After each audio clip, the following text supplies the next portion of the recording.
In our first story, work has finally started on the 5-kilometer stretch of the Manhean Road at Manhean in the Gan West municipality. The bumpy road, blamed among others for miscarriages in pregnant women, was a scene of massive protest by residents of Manhean some time ago who blocked the road to pressure the authorities to fix the route. Joynews Dilapidated was on the road and reports there may be some relief soon for the people of Manhean and adjoining communities. After years of suffering on the convoluted, bumpy road, Joynews told a story about how the Manhean road is causing miscarriage among pregnant women.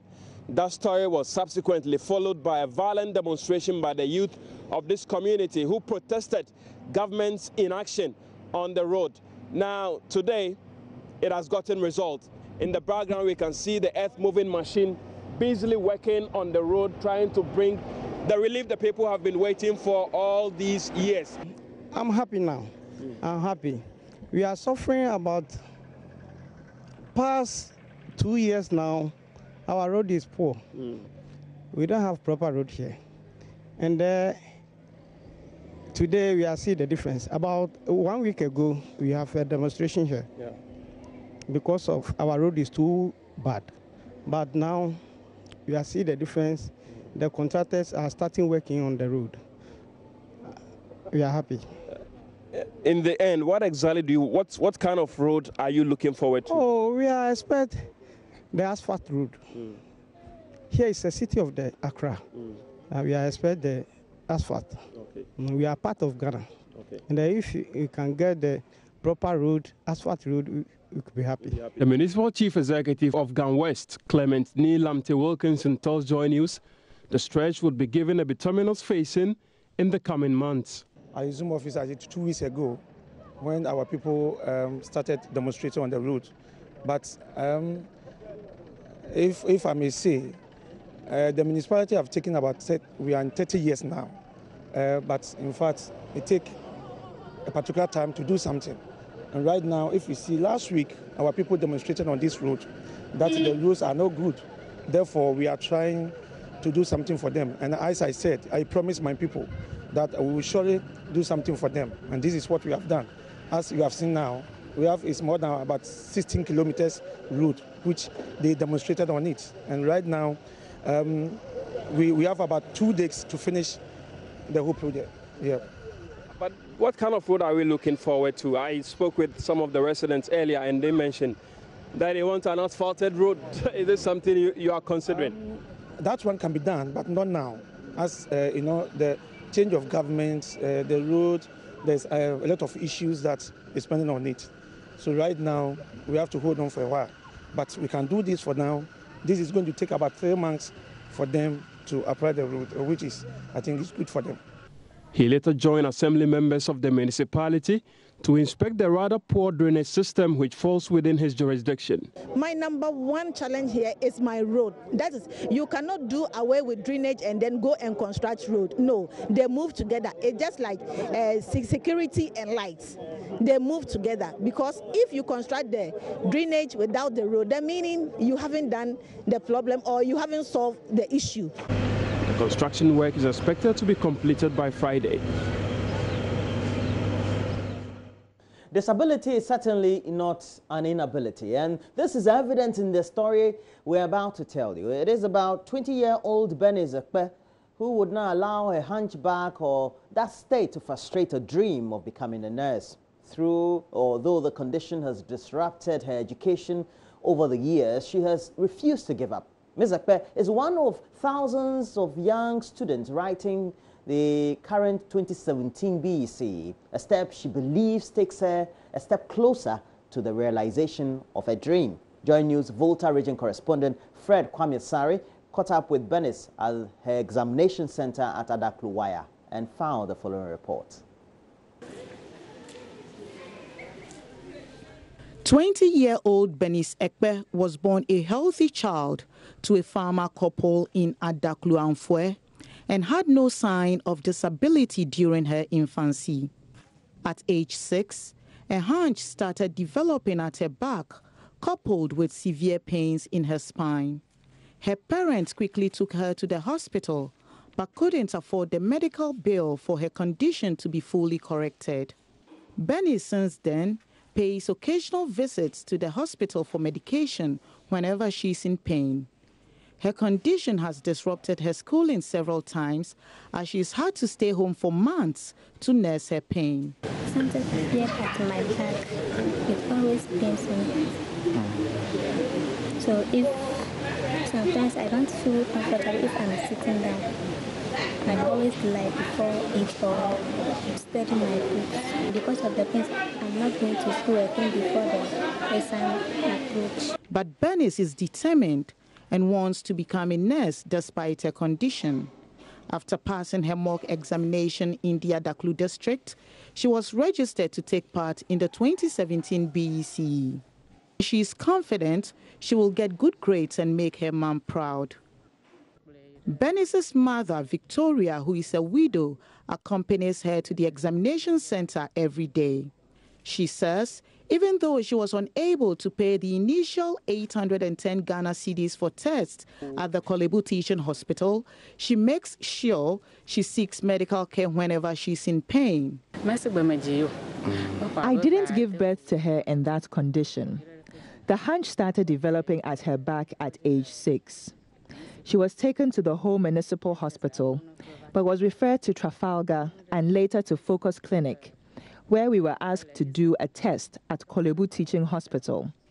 But the amount requested for the test was too huge for me to afford.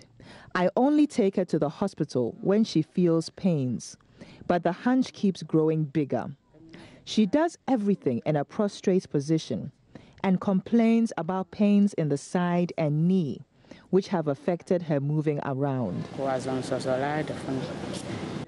Victoria is hopeful it is not too late to correct her daughter's condition. It's determination right there, and we hope that for all those watching, they could come to the assistance of Ms. Ekpe of Victoria.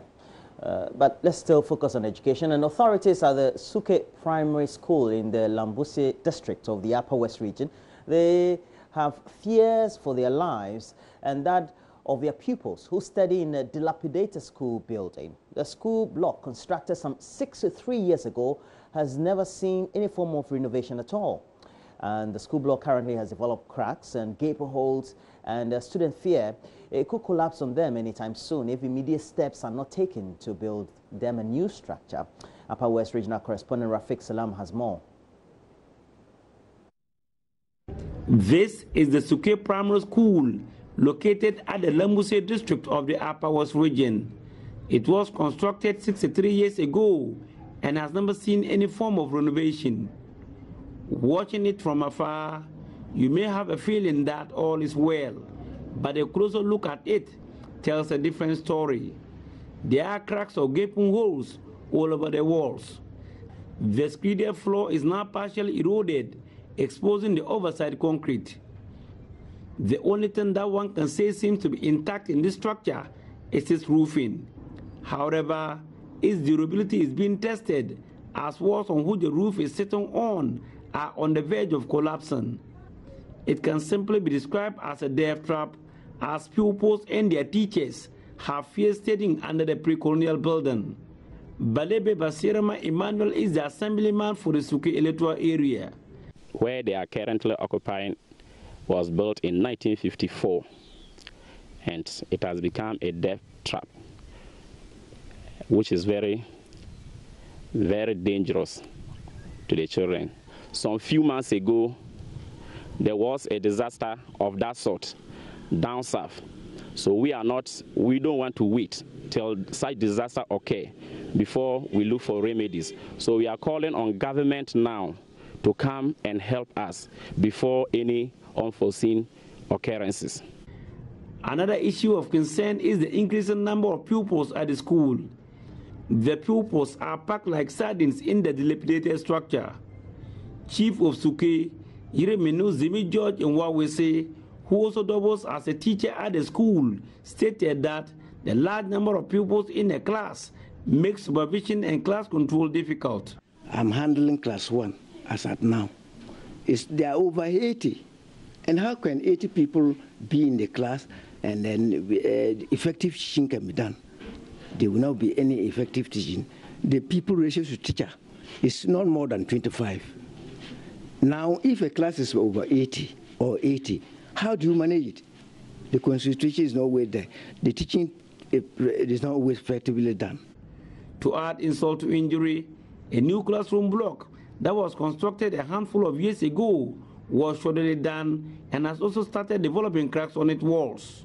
Community members on their own have started contributing money to build a new school block for the pupils, while appealing to the government and benevolent organizations to come to their aid. The youth have contributed some amount, and they are waiting patiently. If they can get an NGO or any government assistance, they will be able to help with the labor and the technical know-how. Some of them are even masons. They can help to get them the structures. Reporting for Joynews, Rafiq Salam, Suke. And down south in Accra, the Finance Minister, Ken Ofori-Atta, has dismissed concerns that processes that led to government's recent issuance of a $2.25 billion bond was not transparent. He says the processes used were no different from how they've been undertaken in the past. The minority has since accused the minister of selling majority of the bond to a firm run by his former business partner, arguing it raised conflict of interest issues.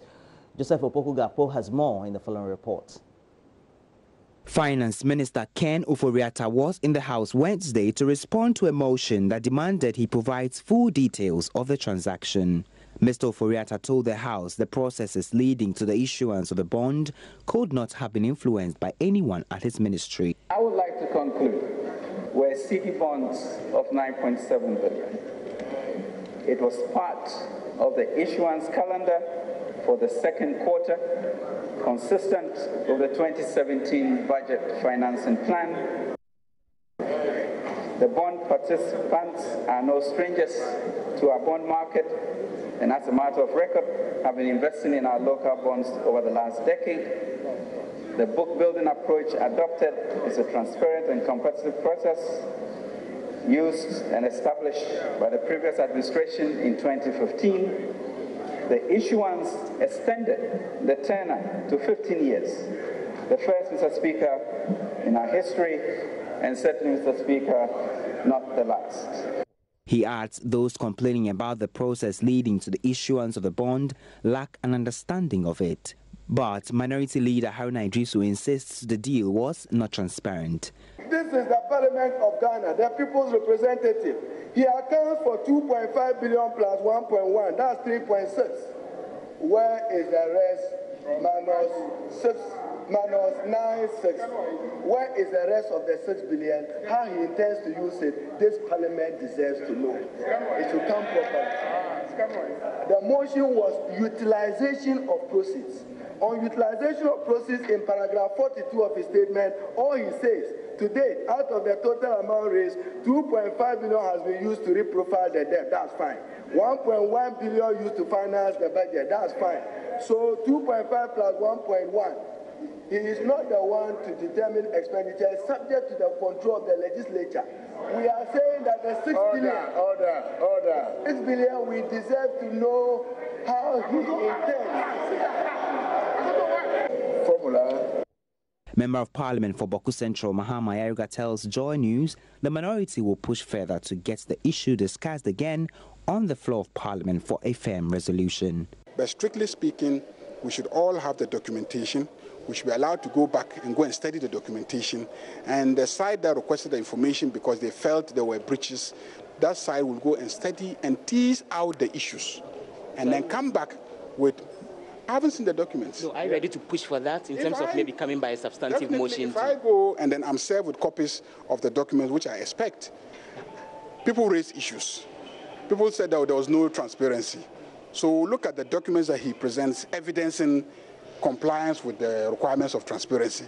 People raise issues of whether prior approval was given by the Securities and Exchange Commission or not. We will go and look at the documents that he presents and then look at the law on the Securities and Exchange Commission and the issuance of bonds. An internal audit by the Youth Employment Agency is said to have saved the national kitty over 20 million Ghana cedis after it was found out that there were thousands of beneficiaries whose engagement had either not been regularized or were being paid for no work done. At a media briefing, Acting Chief Executive Director for the agency, Justin Kudria Frimpong, said the amount reflects monies which would have been paid beneficiaries since February when it ordered a freeze on their allowances.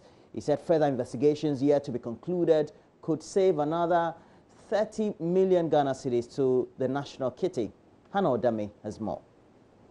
February this year, the YEA suspended payments to its beneficiaries after it uncovered what it claimed to be anomalies on the payroll.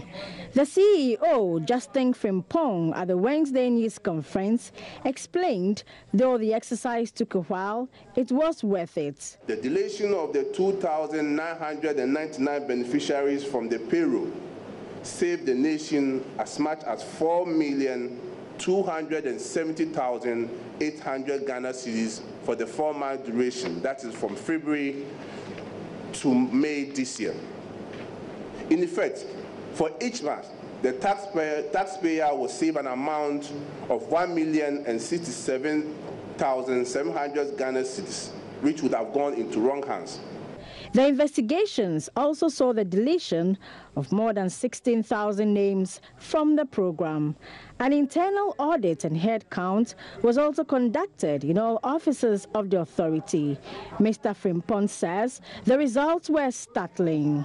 Per the physical verification exercise undertaken by management, in respect of the 3 anomalies that we captured in our findings, a total of 16,839 beneficiaries' names have been deleted from the payroll, and this has saved the taxpayer an amount of 20,206,800 Ghana cedis. Meanwhile, beneficiaries who were not available when the head count was conducted have up to a month to resolve the issue with the authority or risk losing their appointments.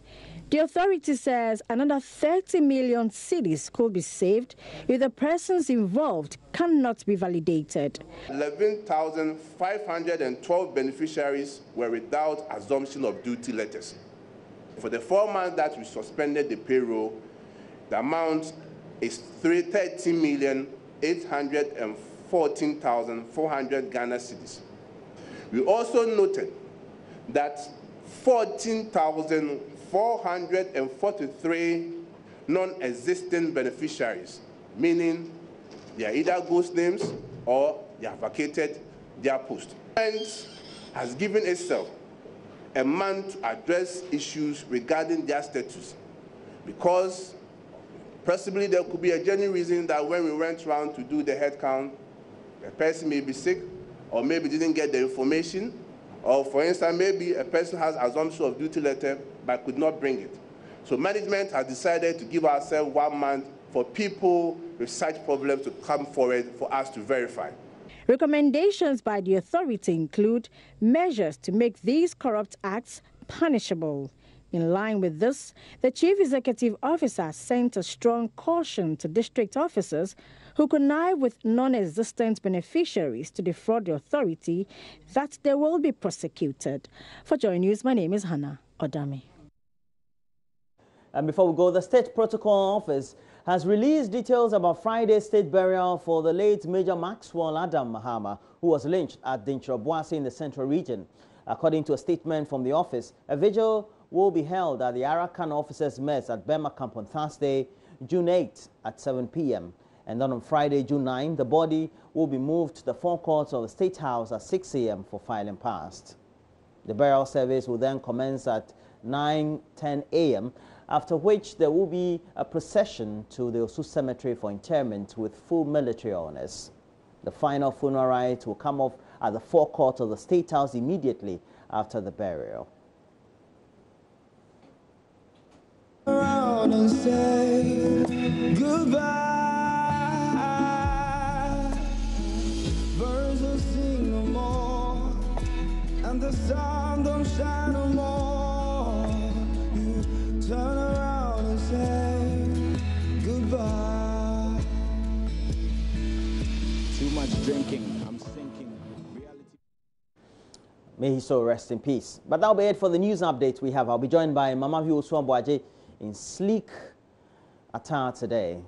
Well gowned and garnishing and extravagant and lavishing in the new Charlie. She's up next. We'll do the newspaper review next.